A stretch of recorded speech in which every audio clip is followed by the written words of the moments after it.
नमस्कार, news night में आप सभी का स्वागत है। मैं हूं आपके साथ आरेंद्र। खबरों के इस प्राइम टाइम शो में हम आपके लिए लेकर आते हैं देश दुनिया की हर जरूरी और महत्वपूर्ण खबर।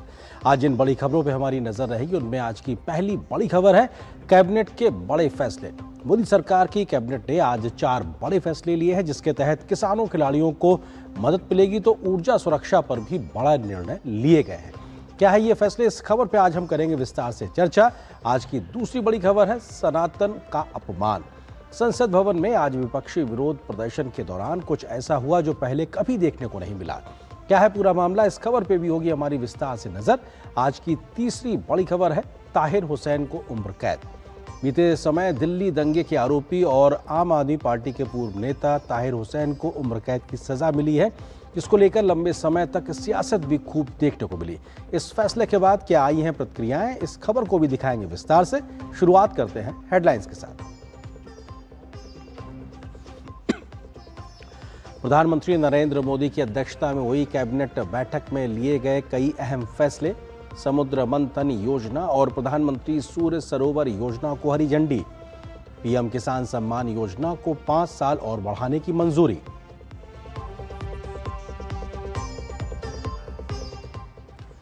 लोकसभा राज्यसभा की कार्यवाही सोमवार तक के लिए स्थगित। विपक्ष के हंगामे की भेंट चढ़ा शुक्रवार का दिन।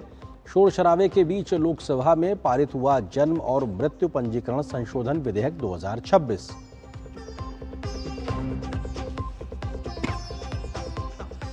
लोकसभा के मकर द्वार पर सांसद पप्पू यादव का प्रदर्शन। राम मंदिर चढ़ावा विवाद मामले में साधु के भेष में आकर किया ड्रामा।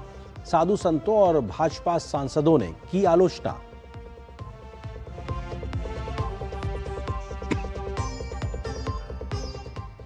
जंतर मंतर प्रदर्शन में सीजेपी प्रोटेस्ट में घायल पुलिस कर्मियों के परिजनों ने सुनाई आप बीती। एक ही पक्ष का वीडियो दिखाकर पुलिस की छवि खराब करने का लगाया आरोप। संसद में चर्चा की मांग की।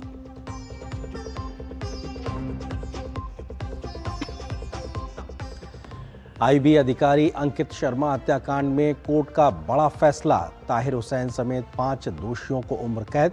दिल्ली दंगे में हुई थी उनकी हत्या।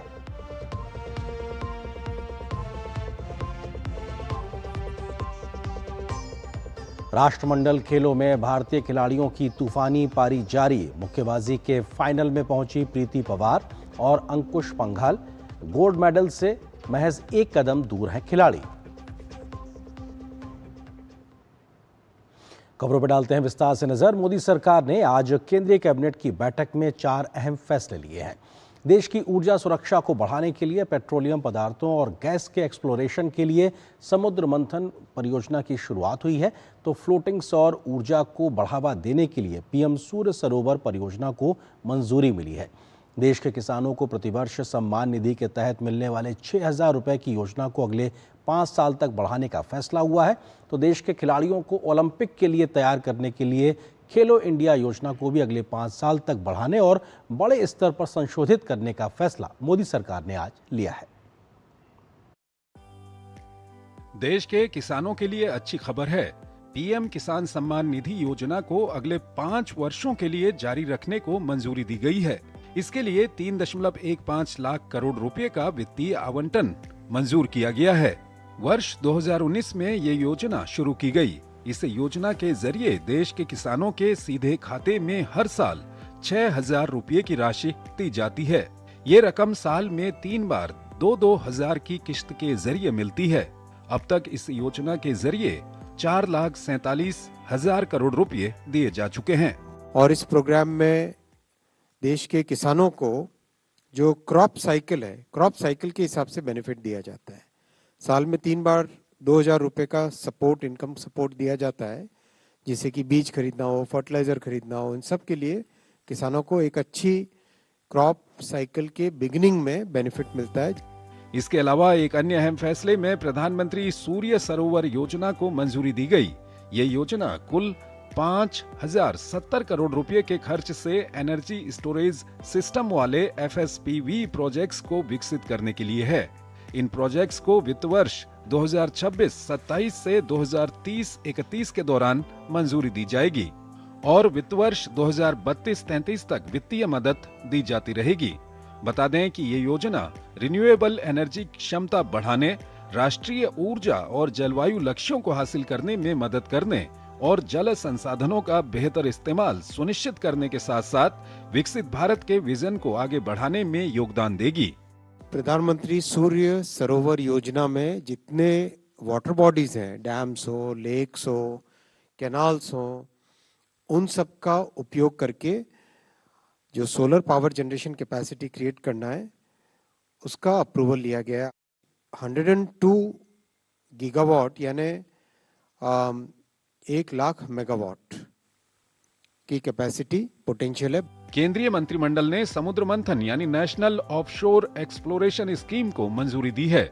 ये पेट्रोलियम और प्राकृतिक गैस मंत्रालय की एक केंद्रीय योजना है जिसके लिए वित्त वर्ष 2030-31 तक लागू करने के लिए 84,084 करोड़ रुपए का बजट मंजूर किया गया है। समुद्र मंथन भारत में ऑयल एंड गैस के एक्सप्लोरेशन और प्रोडक्शन का प्रोग्राम है और बहुत एम्बिशियस प्रोग्राम है। 84,000 करोड़ रुपीस का प्रोग्राम है। इसके दो कंपोनेंट है बड़े। तो पहला कंपोनेंट है offshore seismic data acquisition, 28,000 crore rupees का ये प्रोग्राम है। दूसरा कंपोनेंट है एक्सेलरेटेड ऑफशोर एक्सप्लोरेशन स्कीम, ये 43,200 करोड़ रुपीस का प्रोग्राम है।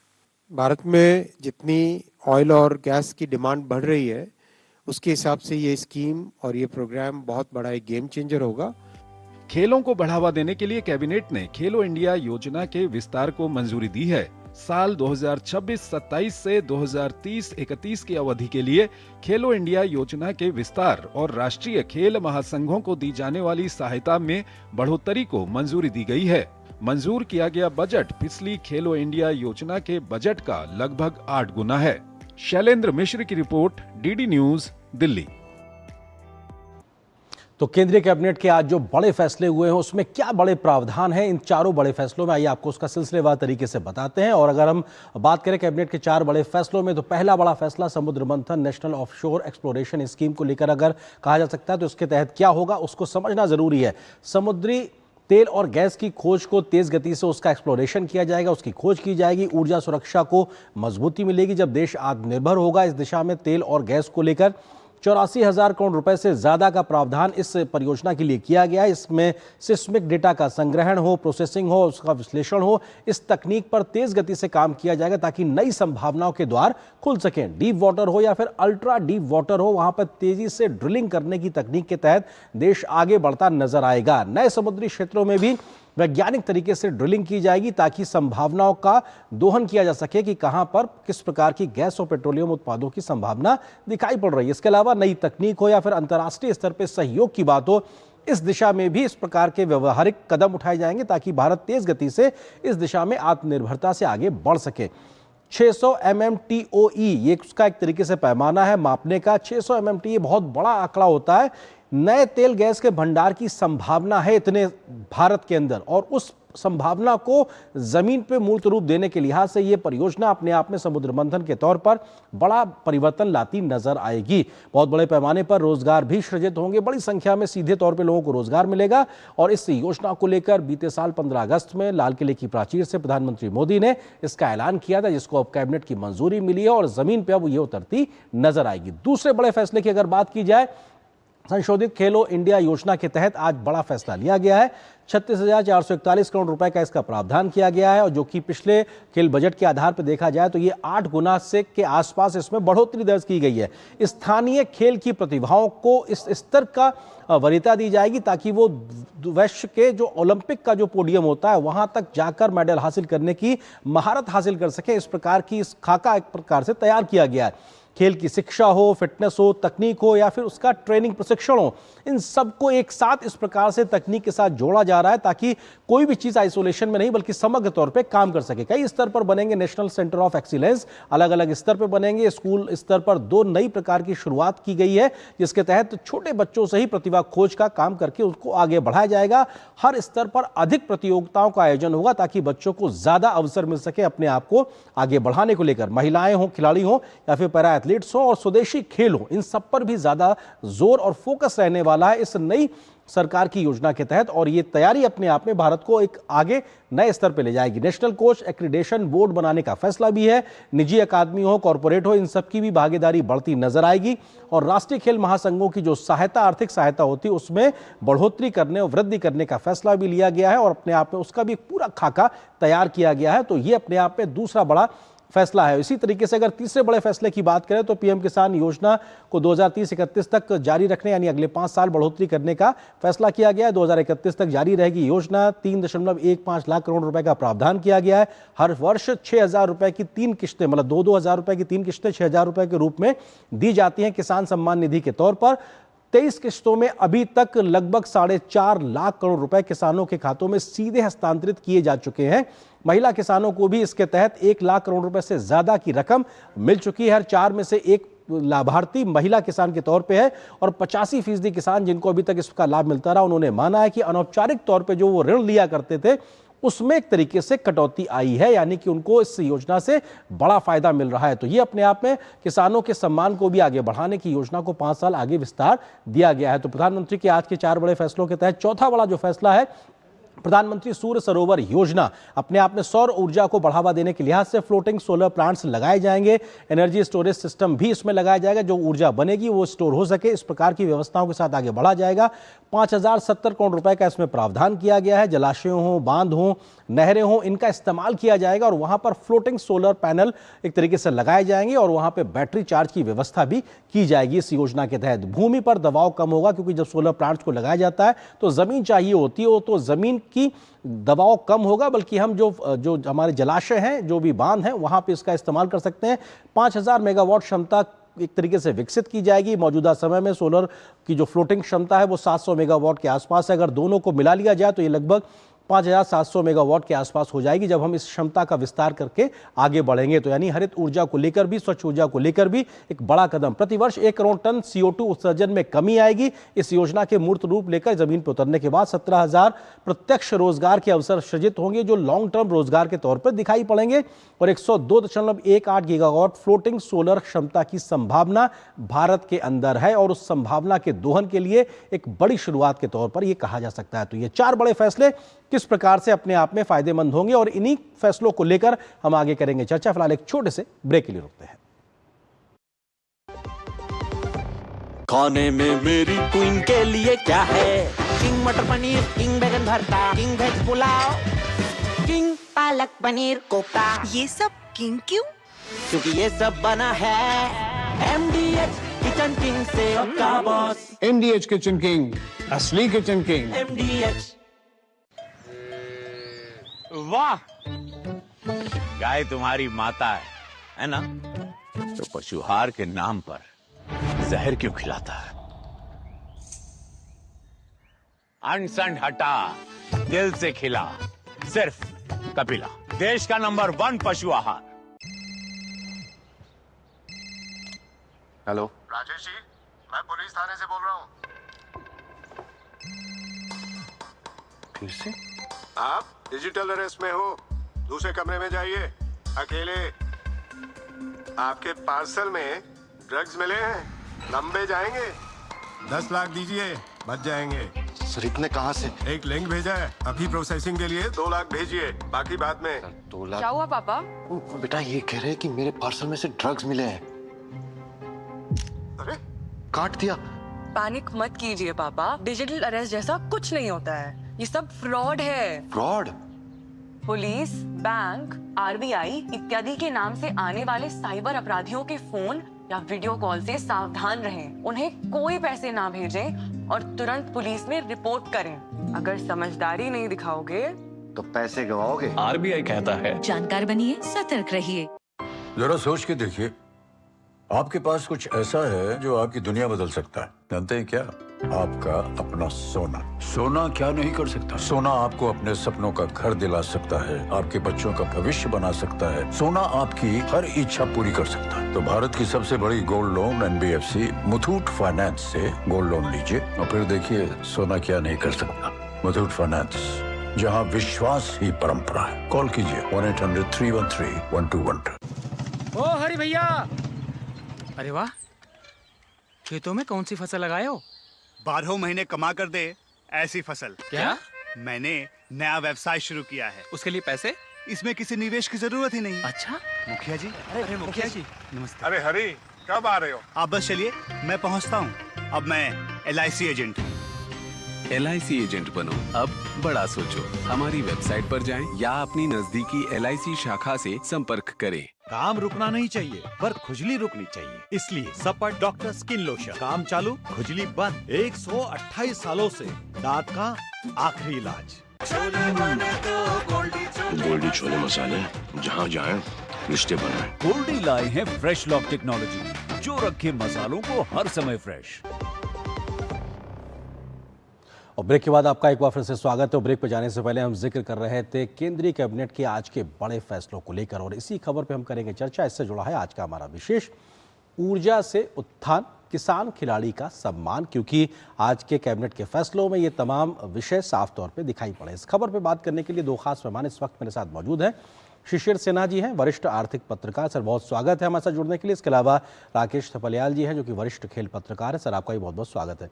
शिशिर जी, शुरुआत आपसे ही, क्योंकि आज के अगर फैसलों के लिहाज से बात की जाए तो किसान सम्मान निधि को एक तरीके से 5 साल का एक्सटेंशन देना और अभी तक का जो अनुभव रहा है उसके भी तमाम आंकड़े भी हमने दर्शकों के साथ साझा किया। आपको लगता है कि इस प्रकार की योजना एक वक्त की ज़रूरत थी जिसे शुरू किया गया, और आज भी उसका एक बड़ा लाभ देश की बड़ी संख्या में किसानों को, अन्नदाताओं को मिलता दिखाई पड़ रहा है? इसको बढ़ाना एक बेहतर फैसला? अरिंद्र, इसके पहले मैं आपको ना 2019 में ले चलना चाहूंगा, जब 2019 के अंतरिम बजट में प्रधानमंत्री किसान सम्मान निधि की घोषणा की गई थी। कई सवाल उठे उस समय में। पहला सवाल तो ये उठा था कि अंतरिम बजट में कोई ऐसी घोषणा की जा सकती है कि नहीं की जा सकती है, लेकिन हमारा संविधान ये बात कहता है, जो व्यवस्था ये कहती है कि अगर सरकार बहुमत में है तो वो कोई भी बड़े फैसले बजट में ऐलान कर सकती है, और वही हुआ। उस समय दूसरी आलोचना ये की गई कि 6,000 रुपए से क्या होता है किसानों को।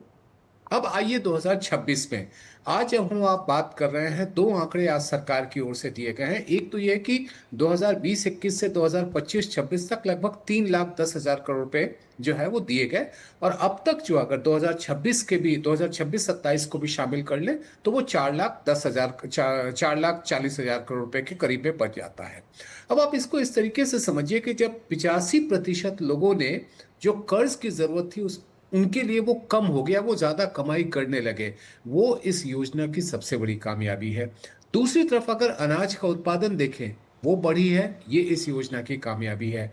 तीसरी बड़ी बात है कि किसान और किसानी अगर दोनों ही एक तरीके से फायदेमंद की स्थिति में पहुंच रहे हैं, वो इस योजना की कामयाबी है। और 6,000 रुपए की छोटी रकम के बजाय हमें ये देखना है कि कुल रकम अर्थव्यवस्था में कितनी आ रही है। अगर आप कहते हैं कि 3,10,000 करोड़ रुपए 5 सालों में, या अब तक 4,47,000 करोड़ रुपए अर्थव्यवस्था में आए हैं, ये अर्थव्यवस्था में एक सूचक्र को बढ़ावा देता है। जैसे जैसे मुद्रा का प्रसार बढ़ता है वो सूचक्र को बढ़ावा देता है। और महत्वपूर्ण तथ्य यहाँ पर यह भी है कि लगभग हमारी 65% आबादी और 50% श्रम शक्ति गांव में है। उनके लिए अगर इस तरह के धन की बात की जाए, इस तरह की व्यवस्था की बात की जाए, वो निश्चित तौर पर काफी फायदेमंद होती है। शिशिर जी, इसी से जुड़ा हुआ सवाल, क्योंकि सरकार ने जब इसका जानकारी साझा की तो उसमें इस बात का भी जिक्र किया कि लगभग 85 से 90% के आसपास किसानों ने माना कि उनका ना सिर्फ उत्पादन बढ़ा बल्कि अनौपचारिक तौर पे जो उन्हें ऋण लेना पड़ता था उसमें भी बहुत बड़ी संख्या में कमी आई है। तो वो जो निर्भरता होती थी साहूकार या तमाम प्रकार की दिक्कतों को लेकर, उस पर भी नकेल लगी है और किसानों को एक बड़ा संबल मिला है। बिल्कुल, देखिए, ये जो 3 किस्तें दी जाती है वो बुआई के ठीक पहले, फसली मौसम शुरू होने के ठीक पहले दी जाती है, जब किसानों को सबसे ज्यादा जरूरत पड़ती है। और साहूकारी व्यवस्था में जो ब्याज की दर है वो हमें बताने की जरूरत नहीं है। वहां पर किसान जिस तरीके से उसके दुष्चक्र में फंसता है, ऐसे में उनको एक संगठित तरीके से पहुंच रहा है पैसा। और ये भी ध्यान रखिए कि ये पैसा डायरेक्ट बेनिफिट ट्रांसफर के जरिए पहुंचता है, यानी कि लीकेज या कहीं भी बिचौलियों की भूमिका जो है वो यहाँ पर देखने को नहीं मिलती है, यानी कि उसका पूरा का पूरा फायदा किसानों को मिलता है। तो एक अगर किसान के लिए 6,000 रुपए की बात करेंगे तो आप कहेंगे छोटी रकम है, लेकिन अगर आप पूरे बड़े व्यापक पैमाने पर जाएंगे तब उस रकम के महत्व का अंदाजा जो है आप लगा सकते हैं। बिल्कुल, जो 4.5 लाख करोड़ रुपए के आसपास है और जिनमें से महिलाओं के खाते में भी 1 लाख करोड़ रुपए से ज्यादा रकम सीधे उनके खाते में गई। राकेश तपलियाल जी, क्योंकि आज के फैसलों में खेल से, खिलाड़ियों से जुड़ा हुआ भी एक महत्वपूर्ण फैसला है, जिसमें बजट प्रावधान के तौर पे देखा जाए तो लगभग 8 गुना के आसपास में बढ़ोतरी है। लेकिन महत्वपूर्ण चीज़ ये कि जब हम 2030 के कॉमनवेल्थ गेम की मेज़बानी करने की बात करते हैं, हम ओलंपिक्स की मेज़बानी के लिए खुद को तैयार करने की बात करते हैं, ऐसे में एक होलिस्टिक अप्रोच के साथ में कैसे बढ़ा जाए, उसका एक खाका आज के फैसले में दिखाई पड़ता है। बिल्कुल, बहुत बड़ा ये फैसला नज़र आ रहा है, क्योंकि देखिए एक तो बजट एलोकेशन में बहुत ज़्यादा बढ़ोतरी की गई, 8 गुना ज़्यादा उसमें, क्योंकि पैसा बहुत ज़रूरी है, पैसे के बिना कोई भी चीज़ नहीं चलती। और सरकार ने जो छुआ है चीज़ों का, आप देखिए कि जो पहलू छूट रहे थे कहीं ना कहीं, कि जैसे एक इमर्जिंग एथलीट की जो कैटेगरी है, इमर्जिंग खेलो इंडिया एथलीट की कैटेगरी, वो तैयार की जाएगी कि जो उभरते हुए एथलीट हैं, हमारे खिलाड़ी हैं, उनके ऊपर ध्यान दिया जाएगा। दूसरा, एक खेलो इंडिया फीडर स्कूल की शुरुआत की जाएगी, एक उत्कृष्ट विद्यालय की शुरुआत की जाएगी खेलो इंडिया। तो जो स्कूल लेवल पे बच्चे हैं, इसको हमारी जो एजुकेशन पॉलिसी के अंदर खेलों के विकास की जो योजनाएं थी वो इसमें लागू होंगी। और खेलो इंडिया के जरिए अभी तक हम तमाम चीज़ों पे, यूथ गेम्स हो रहे थे, यूनिवर्सिटी गेम्स हो रहे थे, ट्राइबल गेम्स हो रहे थे, हमारे शीतकालीन खेल हो रहे थे, तमाम बीच गेम्स हो रहे थे, लेकिन अब उसमें ये जो स्कूल वाली चीज़ है, जब मैं आपको बताऊं कि 2018 में जब खेलो इंडिया गेम्स शुरू हुए थे, तो पहले जो खेलो इंडिया गेम्स थे उनका नाम खेलो इंडिया स्कूल गेम्स था, बाद में इसको खेलो इंडिया यूथ गेम्स कर दिया गया। तो ये जो स्कूल वाली चीज़ को जो छुआ है ना, कि जो अनटच टैलेंट होता था, कि जहाँ से आपको रॉ खिलाड़ी हैं उनको तैयार किया जाए, जो वो फीडर स्कूल खुलेंगे, वो मुझे लगता है कि आपको ऊपर लेवल पे खिलाड़ी बनाने के लिए नीचे से ही अच्छी ट्रेनिंग के साथ वो खिलाड़ी ऊपर आएंगे। और दूसरी चीज़, जो एक कोचेस का जो एक एक्रेडिटेशन बोर्ड बनाने की बात है, वो भी एक बड़ी ज़बरदस्त चीज़ है, क्योंकि आपके खिलाड़ियों में हज़ारों की संख्या में बढ़ोतरी होगी, तो उनके लिए आपको पूरे देश में कोचेस भी चाहिए, क्योंकि आप गाँव के स्कूल के मैदान से लेकर गांव के मैदान और आपका ओलंपिक्स तक को टच करना चाहते हैं, इंटरनेशनल इवेंट्स को टच करना चाहते हैं, तो जब आप खिलाड़ियों का पूल बढ़ेगा तो आपको कोचेस भी बड़ी संख्या में चाहिए होंगे। और कोचेस भी ऐसे नहीं जो कि वेल ट्रेंड होंगे, जिनके पास एक्रेडिटेशन होगा कि भाई हाँ, ये इस खेल के लिए एक्रेडिटेड कोच हैं, इसकी नॉलेज है इन खेलों की, और किस तरह से सरकार कोचिंग को देना चाहती है। वो निचले स्तर से एक तरह की कोचिंग होगी। हमारा डिस्कशन बहुत से कोचेस के साथ हुआ, इंटरनेशनल कोचेस जो होते हैं, जो सक्सेसफुल कोचेस हैं, तो वो ये चाहते हैं कि ट्रेनिंग का जो हिसाब है ना, वो निचले स्तर से एक समान होना चाहिए। अगर निचले स्तर पर बहुत हल्की कोचिंग है, फिर ऊपर आकर अच्छे लेवल की कोचिंग आती है, तो उससे उतना फायदा नहीं मिल पाता, वो गैप काफ़ी बन जाता है। क्योंकि जब खिलाड़ी खेलो इंडिया स्कीम्स में आता था तो एक अलग तरह की कोचिंग, अलग तरह का कंपटीशन उसको मिलता है, लेकिन जब वो स्कूल लेवल के कंपटीशंस में उतरता है या स्कूल में ट्रेनिंग पाता है, तो उसको अच्छे लेवल के कोचेस स्कूलों में नहीं मिलते। लेकिन इस स्कीम के आने के बाद जो फीडर स्कूल्स होंगे, उनमें बच्चों को लाया जाएगा, जो टैलेंटेड बच्चों को अच्छी ट्रेनिंग, हाँ, नींव मजबूत करने की कोशिश है और शुरुआत से एक प्रकार से वो काम हो सके। शिशिर जी, क्योंकि पीएम सूर्य सरोवर योजना को लेकर भी आज केंद्रीय कैबिनेट ने फैसला लिया है, आपको लगता है कि सोलर एनर्जी में भारत ने विश्व के पटल पे अपने आप को एक महारथी के तौर पे स्थापित किया, और अब अनटैप्ड तरीके से जो वाटर बॉडीज थी वहां पर भी हम जिस दिशा में तेजी से आगे बढ़ेंगे, स्वच्छ ऊर्जा में एक और बड़े कदम की ओर बढ़ने का फैसला लिया गया है? बिल्कुल। और आपको मैं बता दूं कि जो हमारी देश की सबसे बड़ी बिजली उत्पादन करने वाली कंपनी है एनटीपीसी ने, वो अपने कई प्लांट पे फ्लोटिंग सोलर पैनल लगा रही है, और उसमें उनको काफ़ी फायदा भी हुआ है, उससे उनकी कमाई भी बढ़ी है। देखिए, सौर ऊर्जा का सबसे बड़ा महत्व क्या है कि आपको इसके लिए कच्चे माल के लिए कुछ भी नहीं अदा करना है, वो सारा का सारा आपको प्रकृति मुफ्त में मुहैया कराती है, बस आपको उसके लिए व्यवस्था करनी है। अब एक समस्या यहाँ पर यह भी आती थी, जैसे राजस्थान में या कई जगहों पर सौर ऊर्जा की परियोजनाएं लगाई गई, जमीन को लेकर के मुद्दा आता था। अब यहाँ पर जमीन की बात ही नहीं हो रही है, आपके जलाशय हैं, चाहे वो औद्योगिक जो इकाइयाँ हैं, वहाँ पर जो आपके वाटर सोर्सेस हैं, या फिर कनाल हैं, या फिर रिजर्वॉयर हैं, इन सब जगहों पर जहाँ पर ज़मीन की आपको ज़रूरत नहीं है, आप वहाँ पर एक फ्लोटिंग सोलर पैनल लगा करके बिजली का उत्पादन कर सकते हो। इसी के साथ एक बड़ा मुद्दा है कि 2 घंटे तक के लिए जो बिजली स्टोरेज करने की जो क्षमता विकसित करने की बात की गई है, यानी कि दिन भर जो बिजली का उत्पादन हो वो शाम में भी इस्तेमाल उसका हो सके, उसके लिए क्या कुछ इंतजाम किया गया है, ये इस योजना में खास बात है। तो मुझे लगता है कि 3 बड़ी बातें इस योजना को हमें समझनी चाहिए। पहला, कि यहाँ पर आपके सौर की लागत कम होगी, क्योंकि आपको जमीन की कीमत अदा नहीं करनी है। दूसरा, स्टोरेज की फैसिलिटी है, और तीसरी बड़ी बात है कि आप उन जगहों का इस्तेमाल कर रहे हैं जिसका इस्तेमाल पानी के सिवा कुछ और नहीं हो रहा। तो बिल्कुल ये बहुत सोच समझ के इसको आगे बढ़ने की बात है। और मौजूदा समय में 700 मेगावाट के आसपास भारत की ऑलरेडी फ्लोटिंग सौर ऊर्जा से क्षमता एक तरीके से है, उसमें 5000 मेगावाट से ज़्यादा बढ़ाने की बात की जा रही है। राकेश जी, क्योंकि हम खेलो इंडिया के लिहाज से तेज़ी से आगे बढ़ने की बात कर रहे हैं, तो इस फैसले में जो पूरा खाका दिखाई पड़ रहा है उसमें फोकस ट्रेनिंग को लेकर भी है, टेक्नोलॉजी को लेकर भी दिखाई पड़ रहा है, और इंटरनेशनल कोऑपरेशन कैसे हम तेज़ी से आगे बढ़ा सकें उस दिशा में भी हम काम करके अपने खिलाड़ियों को बेहतर एनवायरनमेंट देना, ट्रेनिंग देना, टेक्नोलॉजी से अपग्रेड कराना, वो भी चिंता दिखाई पड़ रही है। बिल्कुल, इसमें एक डिजिटल प्लेटफॉर्म भी डेवलप किया जाएगा जिसमें खिलाड़ियों का पूरा डेटाबेस होगा, उनकी परफॉर्मेंस का लेवल क्या चल रहा है वो खुद वहाँ पर मॉनिटरिंग उसकी हर कोई भी कर सकता होगा। खिलाड़ी की परफॉर्मेंस क्या, उसका पूरा चार्ट उसके अंदर आएगा। तो काफ़ी चीज़ें हैं, और इंटरनेशनल एक्सपोजर उनको निश्चित रूप से दिया जाएगा, ज़्यादा से ज़्यादा वो इंटरनेशनल लेवल पे खेलेंगे। उसके बाद तभी वो कॉमनवेल्थ गेम जो 2030 में हमारे होने हैं अहमदाबाद में, उसमें बेहतर प्रदर्शन कर सकेंगे। और जो ओलंपिक्स की दावेदारी हम कर रहे थे कि किसी भी खेल की जो ओलंपिक, एशियन गेम्स या कॉमनवेल्थ की दावेदारी कोई भी देश तब करता है जब उसके खिलाड़ी उसके लिए तैयार होते हैं। तो जब भारत ने दावेदारी की थी कॉमनवेल्थ गेम्स के लिए, तो ये कहा गया कि हमारे पास खिलाड़ी कहाँ होंगे जो इतना पदक जीत सकें, हम टॉप 3 में आ सकें। लेकिन उसके लिए सरकार ने साथ साथ योजनाएं भी चलाई। तो आज ऐसी योजनाएं चल रही हैं कि आने वाले अगले 3 साल 4 साल में हमारे पास अच्छे खिलाड़ी हों कॉमनवेल्थ लेवल के। और दूसरी चीज, सरकार के प्रयास अलग है, लेकिन सरकार खेल फेडरेशनों को भी साथ लेके चलना चाहती है। उनकी भी अपलिफ्टमेंट की बात है कि भाई उनके पास भी धन की कमी ना हो, तो उनके भी जो बजट है खेल फेडरेशनों का वो पहले भी बढ़ाया गया और अब भी उसमें बढ़ोतरी की गई है। तो मुझे लग रहा है जो खेल फेडरेशन जो तमाम नेशनल चैंपियनशिप्स कराती हैं उनको भी इससे बड़ा बल मिलेगा, कमी ना और वो होने बेहतरीन खिलाड़ियों को अच्छी सुविधाओं के साथ उनको जो है कंपटीशन करा पाएंगे। बिल्कुल।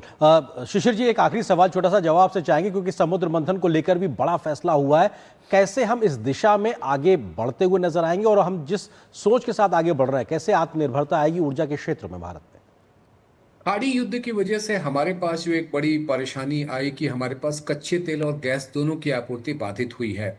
अब यहाँ पर आप उस उत्पादन को कैसे बढ़ा रहे हैं, तो आप इस योजना का देखें तो इसके 2 हिस्से हैं। एक है कि आंकड़ों का संग्रहण, और दूसरी तरफ जो है आप एक्सप्लोरेशन की बात कर रहे हैं। मुझे लगता है कि अगले अगर 5 साल में भी अगर हमने कच्चे तेल के आयात में 3 से 5% तक की कमी कर ली, या 6% की कमी कर ली, उसका सबसे बड़ा फायदा ये होगा कि आपका जो विदेशी मुद्रा को लेकर के जो परेशानी होती है उसमें काफी हद तक कमी आएगी। यहाँ ये बात आप गौर करें कि हमारा अभी 1 ट्रिलियन पेट्रोलियम इक्विवेलेंट जो है वो प्रोडक्शन की कैपेसिटी है, वो 1.6 ट्रिलियन तक बन जाएगा। मुझे लगता है कि इस योजना से वो आत्मनिर्भरता की तो बात एक महत्वपूर्ण तो है ही, लेकिन अगर आयात में कमी आती है वो भी हमारे लिए बहुत महत्वपूर्ण है। मल्टीपल लेवल पे एक तरीके से हमको बेहतर स्थिति की ओर आगे बढ़ाने के लिहाज से ये तमाम फैसले काम करते नजर आएंगे। बहुत बहुत शुक्रिया दोनों मेहमानों का हमारे साथ जुड़ने के लिए, इस खबर पर विस्तार से बात करने के लिए शुक्रिया दोनों का। और यहाँ पर एक छोटे से ब्रेक के लिए रुकते हैं। ब्रेक के उस पार जब वापस आएंगे तो बात होगी संसद से, जहाँ पर साधु के भेष में घमासान और सनातन का अपमान को लेकर राजनीतिक जो बयानबाजी है वो तेज हो गई है। क्या है पूरी खबर, विस्तार से नजर छोटे से ब्रेक के बाद।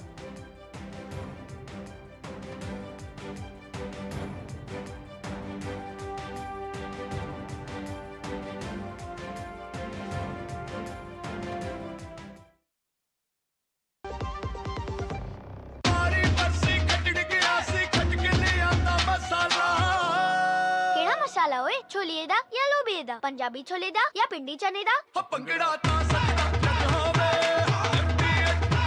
अब छोलिया हो या लोबिया, पंजाबी छोले या पिंडी चने, सब कुछ मजेदार बने। घर में नया काम करवाया है, पढ़ी लिखी स्मार्ट बहू जो आई है। मम्मी जी, स्मार्ट तो आप हैं। घर में 2-2 लक्ष्मी एक साथ ले आई हैं।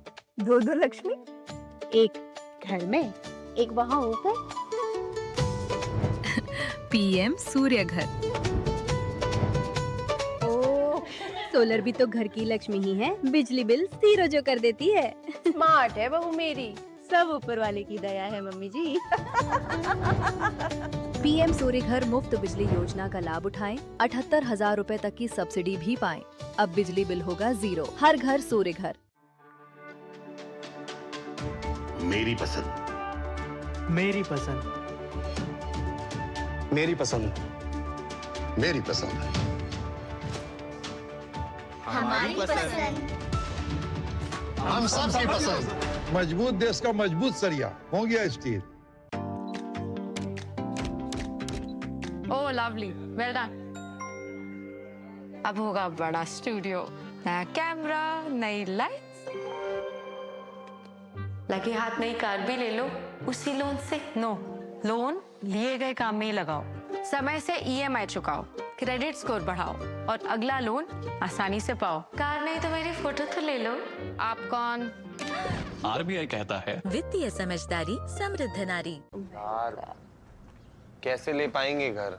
नहीं, आज गर्मी बहुत है ना? यस, बहुत ही ज्यादा।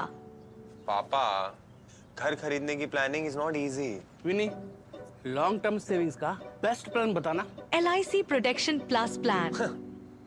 LIC और सेविंग्स। यस, इसमें इंश्योरेंस और फंड्स दोनों में इन्वेस्ट करके गोल्स के हिसाब से सम अश्योर्ड एडजस्ट कर सकते हो। LIC protection plus plan, future insured, growth assured. जरा सोच के देखिए, आपके पास कुछ ऐसा है जो आपकी दुनिया बदल सकता है। जानते हैं क्या? आपका अपना सोना। सोना क्या नहीं कर सकता? सोना आपको अपने सपनों का घर दिला सकता है, आपके बच्चों का भविष्य बना सकता है। सोना आपकी हर इच्छा पूरी कर सकता है। तो भारत की सबसे बड़ी gold loan NBFC Muthoot finance से गोल्ड लोन लीजिए और फिर देखिए सोना क्या नहीं कर सकता। मुथूट फाइनेंस, जहां विश्वास ही परंपरा है। कॉल कीजिए 1-800-313-1212। गोल्डी छोले मसाले, जहाँ जाए रिश्ते बनाए। गोल्डी लाए हैं फ्रेश लॉक टेक्नोलॉजी, जो रखे मसालों को हर समय फ्रेश। और ब्रेक के बाद खबर संसद से। संसद के मानसून सत्र में आज भी गतिरोध लगातार कायम दिखाई पड़ा। लोकसभा और राज्यसभा दोनों ही सदनों में विपक्ष के भारी हंगामे के कारण सामान्य कामकाज प्रभावित हुआ। हालांकि हंगामे के बीच सरकार ने लोकसभा में जन्म और मृत्यु रजिस्ट्रेशन संशोधन विधेयक 2026 पारित करा लिया, लेकिन राज्यसभा में कोई खास कामकाज नहीं हुआ। मानसून सत्र में अब तक प्रश्नकाल भी नहीं चल पाया है, जिसके चलते आम लोगों के हितों से जुड़े मुद्दों को सांसदों को उठाने का मौका अभी तक नहीं मिल पाया है। शुक्रवार को भी लोकसभा और राज्यसभा में विपक्ष के भारी हंगामे के कारण कार्यवाही बार बार बाधित रहे।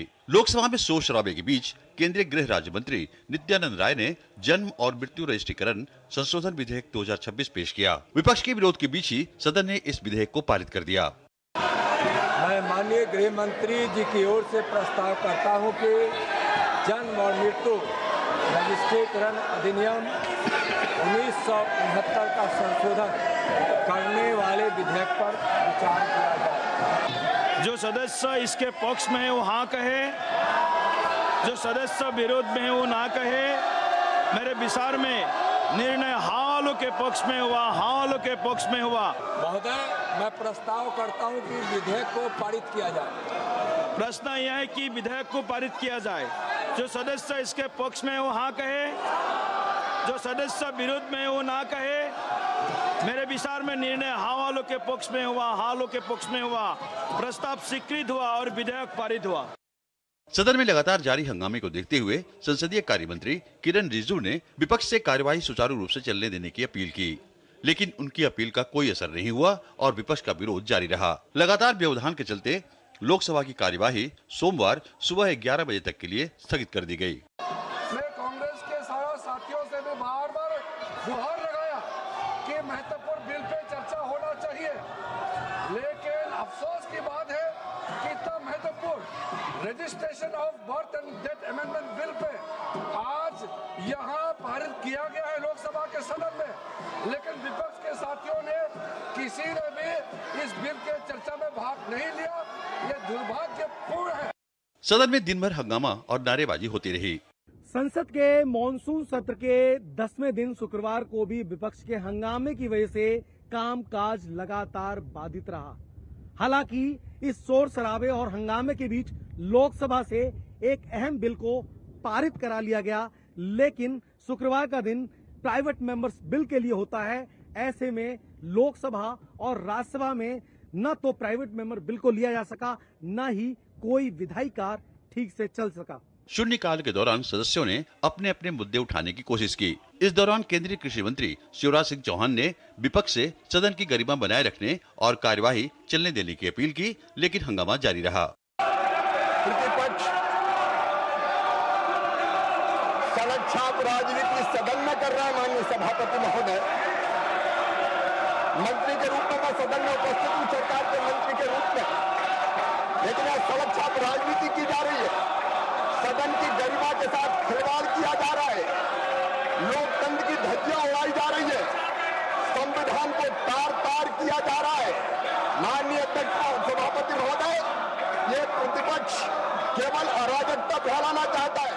कुल मिलाकर शुक्रवार को संसद के दोनों सदनों में भारी हंगामे और गतिरोध के कारण सामान्य कामकाज प्रभावित रहा। अब सोमवार सुबह 11 बजे जब संसद की कार्यवाही फिर शुरू होगी, तब सबकी नजरें इस बात पर होंगी कि गतिरोध समाप्त होता है या हंगामा आगे भी जारी रहता है। नीरज सिंह, राजेश राज और अमरेंद्र गुप्ता के साथ कुमार आलोक, डीडी न्यूज। विपक्षी दल अयोध्या के राम मंदिर में कथित चढ़ावा हेराफेरी का मुद्दा बनाकर राजनीति चमकाने में लगे हुए हैं। इसी क्रम में संसद परिसर में कुछ ऐसा हुआ जो इतिहास में कभी नहीं देखा गया था। एक सांसद ने भगवा कपड़े पहने और खुद को स्वयंभू संत घोषित कर दिया, जबकि कांग्रेस और समाजवादी पार्टी समेत विपक्ष के ज्यादातर नेता भी संसद परिसर में हुई इस नाटक में भागीदार बनते हुए नजर आए। संसद की मर्यादा और पवित्रता को ताक पर रखकर किए गए इस प्रदर्शन के बाद लोकसभा अध्यक्ष ओम बिरला ने भी गहरी नाराजगी जताई है। कुछ मान्य सदस्य तो वेश बदल कर संसद में जिस तरीके से पहनकर आते हैं, मेरी उन मान्य सदस्यों को चेतावनी है। संसद या संसद के परिसर में मुझे कई मान्य सदस्यों ने मिलकर और लिखकर दिया है कि संसद भवन और संसद परिसर की पवित्रता बनी रहनी चाहिए। आप सदन की पवित्रता को समाप्त कर रहे हैं, उसकी गरिमा को समाप्त कर रहे हैं।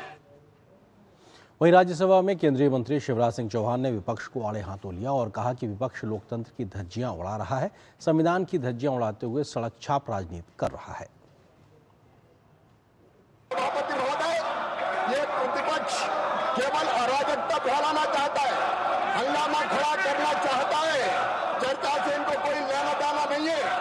हम इनकी घोर निंदा करते हैं। माननीय सभापति महोदय, हर बात में हंगामा करना, हुल्लड़ फैलाना, सड़क छाप राजनीति करना और सदन की गरिमा को तार तार करना, ये इनका स्वभाव हो गया है। देश इनको देख रहा है और देश की जनता इनको कभी माफ नहीं करेगी। माननीय सभापति महोदय, कांग्रेस और विपक्ष के संसद परिसर में किए गए नाटक के बाद संत समाज और हिंदू संगठनों ने भी तीखी प्रतिक्रिया व्यक्त की है। साधु संतों ने इसे समाज का अपमान करार दिया है। अखिल भारतीय संत समिति के महासचिव स्वामी जितेंद्रानंद सरस्वती ने स्पीकर से पप्पू यादव की सदस्यता खत्म करने की मांग की है। वहीं अयोध्या में हनुमानगढ़ी के मुख्य पुजारी ने इस प्रदर्शन को सनातन संस्कृति का अपमान करार दिया है। अखिल भारतीय संत समिति का यह मानना है कि संसद संविधान के अनुसार एक पवित्र परिसर है। इस पवित्र परिसर का उपयोग अगर राष्ट्र विरोधी, सनातन विरोधी और देश के बहुसंख्यक हिंदू समाज की भावनाओं को कुचलने के लिए, उनको अपमानित, लांछित करने के लिए पप्पू यादव जैसे अपराधियों के द्वारा किया जा रहा है, तो मैं महामहिम राष्ट्रपति महोदया और लोकसभा अध्यक्ष दोनों से यह मांग करूंगा कि ऐसे सांसदों की संसद सदस्यता बर्खास्त होनी चाहिए। जिस प्रकार से राम मंदिर में अव्यवस्था को लेकर संतों का भेष धरकर, साधु बनकर चंदा चोरी करते हुए पप्पू यादव अपने आप को दिखाया है, दूसरे तरफ राहुल गांधी हंस रहे, उसमें चंदा डाल रहे हैं, तीसरे तरफ तथा कथित समाजवादी पार्टी के सांसद अवधेश प्रसाद और समाजवादी पार्टी की टोपी पहने समाजवादी नेता कॉलर पकड़कर साधु के खींच रहे हैं। क्या यह संतों का अपमान नहीं है? सनातन संस्कृति का अपमान नहीं है? वहीं विश्व हिंदू परिषद के संयुक्त महासचिव डॉक्टर सुरेंद्र जैन ने इस प्रदर्शन को सनातन धर्म और हिंदू समाज की धार्मिक भावनाओं का अपमान करार दिया है। तो वहीं भाजपा सांसद साक्षी महाराज ने कहा कि संसद परिसर में खड़े होकर विपक्ष के नेताओं ने साधुओं का अपमान किया है। जिस तरह रावण ने संत का वेश धारण करके मां सीता का हरण किया था, तुम संत का वेश धारण करके एक हिंदू आस्था को हरण करना चाहते हो। यह संभव नहीं है। देश की जनता गुस्से में है और देश की जनता का आक्रोश, साधु संतों का आक्रोश तुमको देश की सड़कों पर बहुत जल्द दिखाई देगा। विश्व हिंदू परिषद इन लोगों पर कानूनी कार्यवाही का भी विचार करेगा। मुझे दुख इस बात का है कि राहुल गांधी, प्रियंका गांधी, समाजवादी पार्टी, उसके मुखिया, पप्पू, समूचा विपक्ष, आप मोदी जी का विरोध करो समझ में आता है, आदरणीय अमित शाह जी का विरोध करो समझ में आता है, बीजेपी का विरोध करो समझ में आता है, लेकिन आपने तो सनातन का ही विरोध कर दिया, आपने संतों का विरोध कर दिया, आपने भगवा का विरोध कर दिया। वहीं इस मुद्दे पर संत समाज ने स्पष्ट किया है कि अयोध्या में चढ़ावा हेराफेरी करने वाले साधु संत नहीं थे, जबकि विश्व हिंदू परिषद ने स्पीकर से अपील की है कि प्रदर्शन में शामिल सांसदों के खिलाफ कठोरतम कार्रवाई सुनिश्चित की जाए।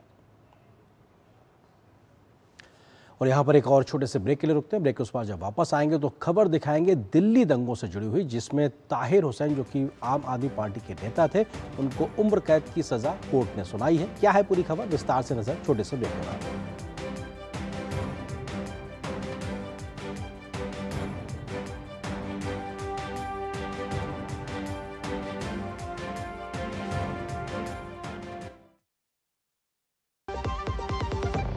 हिंग देना, वो वाली MDH की सुपर हींग। जिन्होंने यूज किया है वो जानते हैं असली हींग का स्वाद। MDH सुपर हींग, शुद्धता का असली तड़का। असली मसाले सच सच MDH।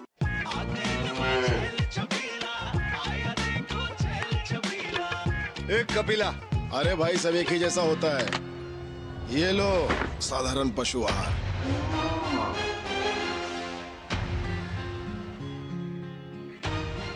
इस देश की हर माँ, बच्चे, बूढ़े, जवान, खिलाड़ी, डॉक्टर, इंजीनियर, सबको गाय भैंस की दूध की शक्ति पर भरोसा है। पर जब इन पशुओं को कपिला पशु आहार मिलेगा, तभी तो दूध सिर्फ ज्यादा ही नहीं, शक्ति से भरपूर भी होगा। और ये सच जानते हुए चंद पैसों के लिए तुम देश का भरोसा तोड़ दो। कपिला पशु आहार, देश का नंबर 1 पशु आहार। मेरा इन्वेस्टमेंट डूब गया, मेरे रिटर्न्स रुक गए, मेरा अकाउंट हैक हो गया। अब क्या करूं? कौन हेल्प करेगा? कहां करूं शिकायत? RBI के सचेत पोर्टल पर। क्या?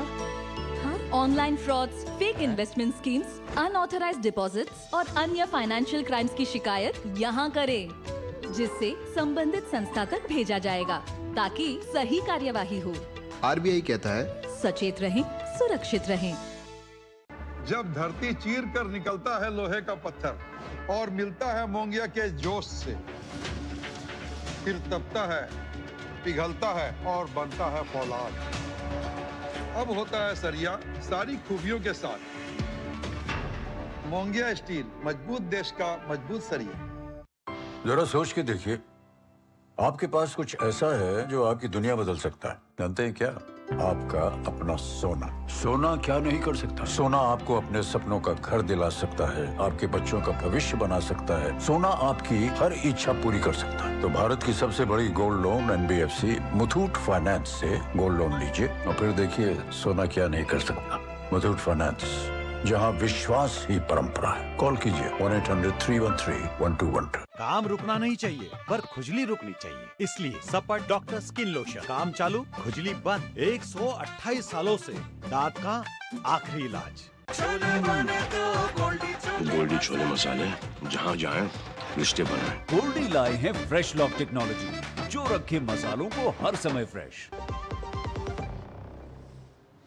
दिल्ली दंगों के दौरान आईवी अफसर अंकित शर्मा की हत्या के मामले में कड़कड़डूमा कोर्ट ने पूर्व पार्षद ताहिर हुसैन को उम्र कैद की सजा सुनाई है। कोर्ट ने ताहिर हुसैन समेत 5 आरोपियों को हत्या का दोषी माना। अन्य दोषी नाजिम, कासिम, जावेद और अनस को भी उम्र कैद की सजा दी गई है। सजा का ऐलान करने से पहले जज ने कहा कि यह बहुत गंभीर घटना थी। अंकित शर्मा की बुरी तरीके से हत्या कर उनकी बॉडी जानवर की तरह छोड़ दी गई थी। दिल्ली पुलिस ने इस मामले को जघन्य अपराध बताते हुए ताहिर हुसैन के लिए मौत की सजा की मांग की थी। फरवरी 2020 में उत्तर पूर्वी दिल्ली में हुए दंगों के दौरान आईवी अधिकारी अंकित शर्मा की हत्या कर दी गई थी। पुलिस जांच में ताहिर हुसैन समेत 11 लोगों को आरोपी बनाया गया था। 14 जुलाई को कोर्ट ने 11 आरोपियों में से 5 को हत्या समेत अन्य गंभीर धाराओं में दोषी ठहराया था। आज कोर्ट ने सभी दोषियों को उम्र कैद की सजा सुनाई है। वहीं इसी महीने की 17 तारीख को पंजाब दौरे के दौरान प्रधानमंत्री नरेंद्र मोदी ने आम आदमी पार्टी पर हमला बोलते हुए कहा था कि ये वो लोग हैं जो अदालत के फैसले पर भी सवाल उठाते हैं। इनके एक साथी पर दिल्ली में दंगा कराने का अदालत ने दोषी माना है। दिल्ली में इनके एक नेता को अदालत ने दोषी करार दिया है। उस पर दोष दंगे कराने का है, दोष एक पुलिस के आईबी अधिकारी की हत्या का है। और इन लोगों की बेशर्मी देखिए, अदालत ने सबूतों के आधार पर फैसला दिया, लेकिन ये लोग कोर्ट के फैसले पर सवाल उठा रहे हैं। ये लोग अदालत के फैसले भी मत मजहब उसमें भी ढूंढ रहे हैं, क्योंकि इनके वोट बैंक का सवाल है। अब आपको दिल्ली दंगे से जुड़ी पूरी टाइमलाइन बताते हैं। 17 से 23 फरवरी 2020 के बीच CAA प्रदर्शन के दौरान दिल्ली के जाफराबाद इलाके में तनाव बढ़ने लगा। 24 फरवरी 2020 को उत्तर पूर्वी दिल्ली में हिंसा भड़क गई। कई इलाकों में पथराव और आगजनी की घटना सामने आई। 25 फरवरी 2020 यही वो दिन था जब 26 वर्षीय आईबी अधिकारी अंकित शर्मा अपने घर से कुछ सामान लेने के लिए निकले थे। इसके बाद वो लापता हो गए। दिल्ली के खजूरी खास नाले से अंकित शर्मा का शव मिलने से सनसनी फैल गई थी। पोस्टमार्टम में उनके शरीर पर दर्जनों धारदार हथियारों के घाव मिले थे। 27 फरवरी 2020 को दिल्ली पुलिस ने SIT बनाकर इस मामले की जांच शुरू की। फॉरेंसिक टीमों ने घटनास्थल का निरीक्षण किया। मार्च 2020 को दिल्ली पुलिस ने ताहिर हुसैन को गिरफ्तार किया। उनके घर की तलाशी में छत पर बड़ी मात्रा में पत्थर, पेट्रोल बम बनाने का सामान, एसिड के पैकेट, गुलेल और अन्य सामान बरामद किया गया। 13 जुलाई 2026 को कलकदुमा कोर्ट ने ताहिर हुसैन समेत 5 आरोपियों को दोषी करार दिया था, जिसके बाद आज ये फैसला सुनाया गया है। और इस बीच जो बीते दिनों जंतर मंतर में हिंसा में घायल दिल्ली पुलिस के जवानों के परिवार वाले पहली बार मीडिया के सामने आए। उन्होंने उस दिन की भयावह तस्वीर बयान करते हुए कहा कि देश के सामने हिंसा का पूरा सच भी सामने आना चाहिए। परिवारों का कहना है कि सोशल मीडिया पर घटनाओं का केवल एक पक्ष दिखाया गया, जबकि ड्यूटी निभा रहे पुलिसकर्मियों ने भी गंभीर हमले झेले। उनका पक्ष जानना भी जरूरी है। जंतर मंतर पर कॉकरोच जनता पार्टी के विरोध प्रदर्शन के दौरान 20 जुलाई को अचानक भड़की हिंसा में ड्यूटी पर तैनात कई पुलिसकर्मी घायल हुए थे। इस घटना ने न सिर्फ पुलिसकर्मियों को जख्म दिए, बल्कि उनके परिवारों को भी गहरे सदमे में डाल दिया। अब पुलिसकर्मियों के परिजनों ने दिल्ली में एक प्रेस कॉन्फ्रेंस आयोजित कर उस भयावह दिन की दर्द भरी कहानी सुनाई। किसी ने अपने पिता को खून से लथपथ देखा, तो किसी ने अस्पताल में जिंदगी और मौत के बीच जूझते पति का दर्द सहा। उन्होंने मांग की कि हिंसा का पूरा सच देश के सामने आए। मेरे पापा जब भी रात में घर आते थे तो वो बोलते थे कि अब ये प्रोटेस्ट स्टूडेंट प्रोटेस्ट नहीं लग रहा है, इसमें बहुत सारे एंटी सोशल एलिमेंट्स जुड़ चुके हैं। उसके अगले दिन ही my father was pulled by a rowdy mob and he was almost lynched near the stage of Jantar Mantar. He was unconscious at the RML hospital for about 4 hours. और जब मैंने सोशल मीडिया खोल के देखा तो सोशल मीडिया पे मेरे ही पापा को क्रिमिनल बता रहे थे। मेरे फादर को उनके हेड पे इंजरी आ रखी है उनके फ्रेंड के थ्रू। उनके हेड पे लाइक स्टिचेस लग रहे थे 4। उन्होंने मुझे बताया कि जो स्टूडेंट्स की जो प्रोटेस्ट उसमें बस स्टूडेंट्स नहीं है, उसमें राउडीज है, उसमें एग्रेसर्स हैं जो लाइक इस अपॉर्चुनिटी का यूज कर रहे हैं जस्ट टू क्रिएट केओस। शाम को 7 बजे जब मैंने उनका फोन मिलाया और उनसे बात हुई तो वो एक हॉस्पिटल LNJP हॉस्पिटल में एडमिट थे और अपना ट्रीटमेंट करा रहे थे। उन्होंने कहा कि जो भीड़ है वो ज्यादा उग्र हो गई थी और भीड़ के अंदर कुछ शरारती तत्व भी शामिल हो गए थे, जिन्होंने पुलिस फोर्स पर गमलों से, जो भी उनके हाथ में चीजें आ रही थी, चप्पलों से, जूतों से और पत्थरों से उन्हें पुलिस फोर्स को घायल कर दिया था।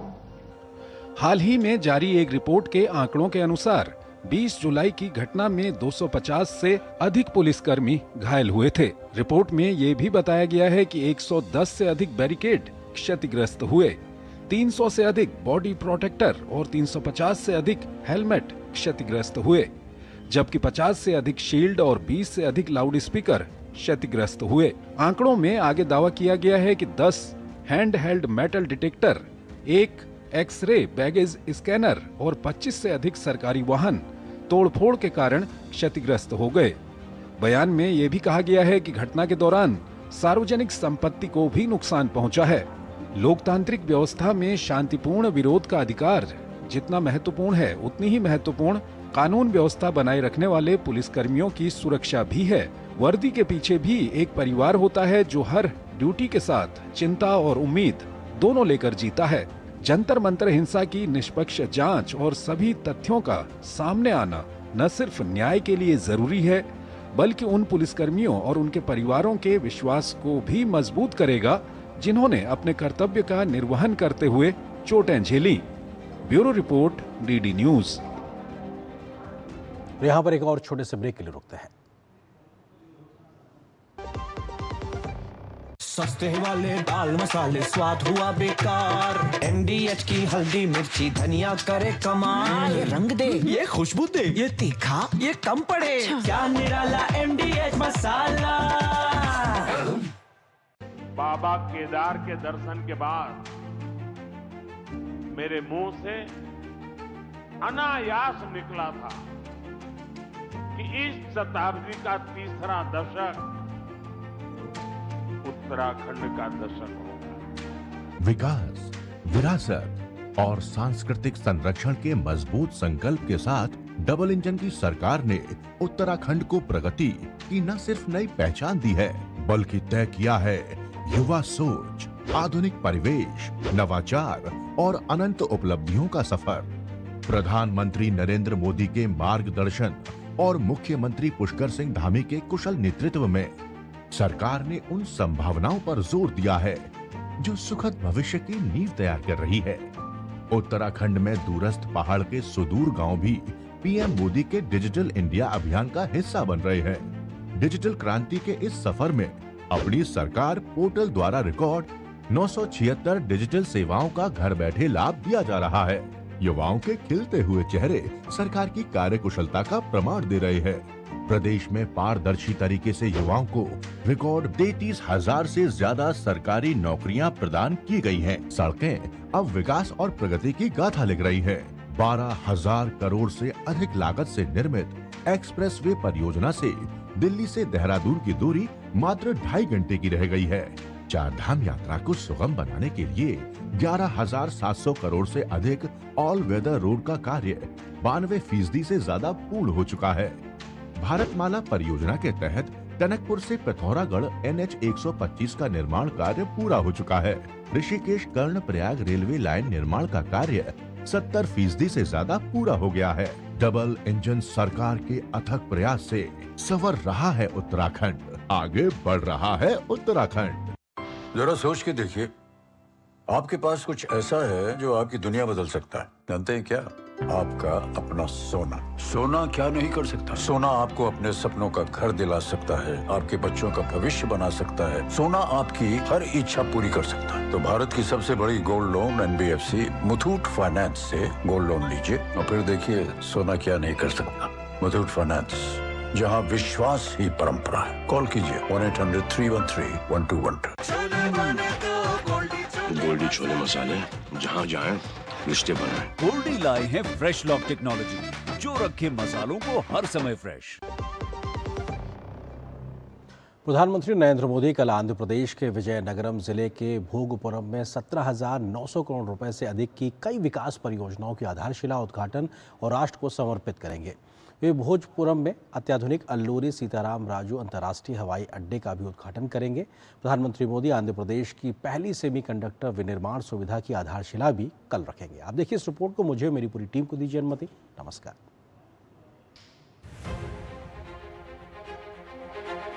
प्रधानमंत्री नरेंद्र मोदी शनिवार को आंध्र प्रदेश के दौरे पर राज्य को विकास की कई सौगातें देने जा रहे हैं। वे विशाखापट्टनम, भोगपुरम और कुरनूल में 17,900 करोड़ रुपए से अधिक की लागत वाली बुनियादी ढांचे, ऊर्जा, सेमीकंडक्टर और परिवहन से जुड़ी कई महत्वपूर्ण परियोजनाओं का उद्घाटन और शिलान्यास करेंगे। प्रधानमंत्री सबसे पहले भोगापुरम स्थित अल्लूरी सीताराम राजू अंतर्राष्ट्रीय हवाई अड्डे के यात्री टर्मिनल भवन का निरीक्षण करेंगे। 5,640 करोड़ रुपए से अधिक की लागत से सार्वजनिक निजी भागीदारी मॉडल के तहत विकसित ग्रीनफील्ड अल्लूरी सीताराम राजू अंतर्राष्ट्रीय हवाई अड्डे को प्रतिवर्ष 60 लाख यात्रियों की क्षमता के अनुरूप तैयार किया गया है।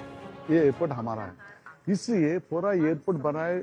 आंध्रा का कल्चर बोले तो रंगोली और संक्रांति का बहुत महत्वपूर्ण बनाता है आदमी के। सो ये देखिए, आप रूप देखिए, आप स्पोर्ट देखिए, ये लोकल कल्चर का what you call it become reflect करता है। हवाई अड्डे में परिचालन दक्षता बढ़ाने और भविष्य की विमानन आवश्यकताओं को पूरा करने के लिए उन्नत बुनियादी ढांचे, अत्याधुनिक प्रौद्योगिकी और टिकाऊ सुविधाओं को शामिल किया गया है। टर्मिनल भवन को ग्रीन बिल्डिंग मानकों के अनुरूप डिजाइन किया गया है और इसका पंजीकरण US green building council USGBC के साथ किया गया है। नई उड़ान, एक नई पहचान, लोगों को जोड़ने से रोजगार और अवसरों के नए द्वार खोलने तक, विकास को नई रफ्तार देने से पूर्वी भारत को वैश्विक विमानन मानचित्र पर नई पहचान दिलाने तक भोगापुरम अब उड़ान के लिए पूरी तरह तैयार है। विशाखापट्टनम स्थित ASIP सेमीकंडक्टर परियोजना को ASIP टेक्नोलॉजीज प्राइवेट लिमिटेड और दक्षिण कोरिया के APACT के सहयोग से विकसित किया जा रहा है। यह इंडिया सेमीकंडक्टर मिशन के तहत स्वीकृत आंध्र प्रदेश की पहली सेमीकंडक्टर विनिर्माण इकाई होगी। यह संयंत्र प्रतिवर्ष लगभग 9.6 करोड़ सेमीकंडक्टर चिप्स का उत्पादन करेगा और उच्च कौशल वाले रोजगार के अवसर पैदा करेगा। हाईटेक सेमीकंडक्टर मैन्युफैक्चरिंग से लेकर क्लीन एनर्जी ग्रिड तक, या यूं कहूं कि अत्याधुनिक हाईवेज के नेटवर्क्स तक, आंध्र प्रदेश लगातार विकास के रथ पर सवार होकर नए आयाम गढ़ रहा है।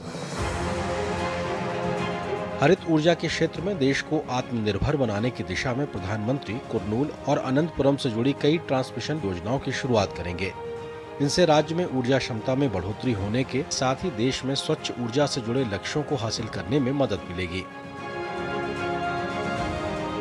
प्रधानमंत्री 1,880 करोड़ रुपए से अधिक की राष्ट्रीय राजमार्ग परियोजनाओं की आधारशिला रखेंगे और राष्ट्र को समर्पित करेंगे। इनमें NH 365 BG के रेचेरला से गुरुवायूर खंड तक का 4 लेन वाला एक्सेस कंट्रोल ग्रीनफील्ड राजमार्ग, गुरुवायूर से देवरापल्ले खंड तक का 4 लेन वाला एक्सेस कंट्रोल ग्रीनफील्ड राजमार्ग और NH 67 पर 4 लेन वाला ताड़ीपत्री बाईपास शामिल है। प्रधानमंत्री NH 565 के पेंचलाकोना येरपेडू खंड पर लिंग समुद्रम में उच्च स्तरीय पुल की आधारशिला भी रखेंगे। इन परियोजनाओं से विजयवाड़ा और कई अन्य शहरों में यातायात जाम कम होगा, सड़क सुरक्षा में सुधार होगा, विशाखापट्टनम और हैदराबाद के बीच यात्रा की दूरी और समय कम होगा और क्षेत्रीय संपर्क को बढ़ावा मिलेगा। ब्यूरो इनपुट के साथ तापस भट्टाचार्य और अंकित मिश्रा की रिपोर्ट, DD न्यूज।